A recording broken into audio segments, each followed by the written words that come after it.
কোথায় যাচ্ছ তুমি?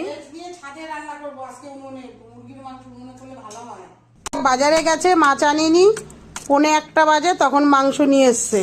তখন মাংস রান্না করব না অন্য কাজ করব, রেগে গেছিলাম। যাক, অন্য কাজ বাদ দিয়ে মাংস রান্নাই শুরু করলাম। সব কেটে কুটে নিয়েছি, মাংস ভালো করে ধুয়ে নিয়েছি। এরা আবার উনুনে মাংস খাবে, উনুনে করলে একটু মাংসটা ভালো হয় খেতে। এবার আমি আদা, জিরে, লঙ্কা, রসুন, গোলমরিচ সব বেটে নিয়েছি শিলে একসাথে। পেঁয়াজ কুচো কুচো করে কেটে নিয়েছি। আজকে আমি মাংসে আলু দেব না, আমি টক দই মাংসে মেখে রেখেছি।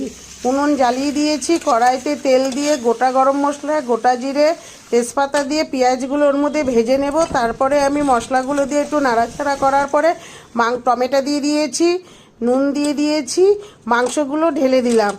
মাংসগুলো কিছুক্ষণ হওয়ার পরেই আমি হলুদ দিয়ে নাড়াচাড়া করব। বেশ কিছুটা হয়ে আসবে, সামান্য অল্প জল দিয়ে ফোটালেই হয়ে যাবে আমার।